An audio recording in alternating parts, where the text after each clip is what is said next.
Yorana, bonjour les tout pas. En ce qui concerne le redressage de jantes voiture, jantes voiture uniquement, pas jantes moto, j'ai expliqué pourquoi dans une vidéo précédente. Il y a différents types de redressage qui peuvent intervenir. Il y a la lèvre qui va partir dans ce sens-là, donc ça c'est gérable.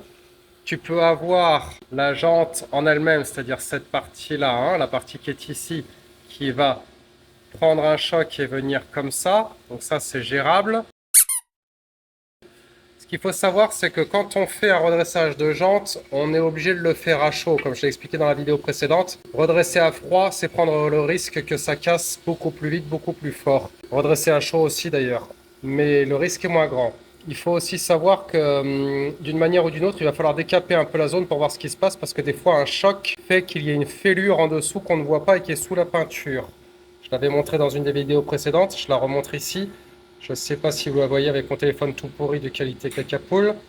Mais là, il y a un serpent, là où il y a la flèche. Elle est fendue tout du long là.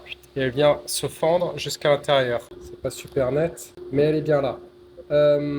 Donc, de toute façon, il va falloir repeindre la jante dans la plupart des cas. Il ne s'agit pas de redresser juste pour redresser. Maintenant, ce dont je voulais vous parler aussi, c'est d'une configuration un peu spécifique, c'est-à-dire la torsion de jante. Alors, la torsion de jante, si ça, c'est la jante en miniature de ce truc-là, la partie qui est là, il va y avoir les rayons, ces trucs-là, hein.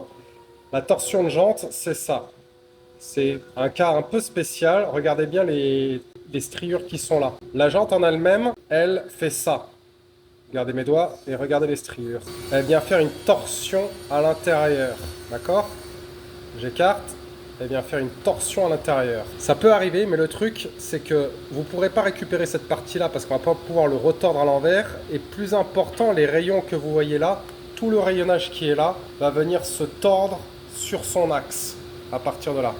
Donc ça veut dire qu'on ne peut pas amener tout dans l'autre sens, à moins de fragiliser énormément les rayons et donc toute l'intégrité de la jante. C'est un cas relativement rare, mais on ne peut pas le faire. Voilà, vous savez tous les tout pas.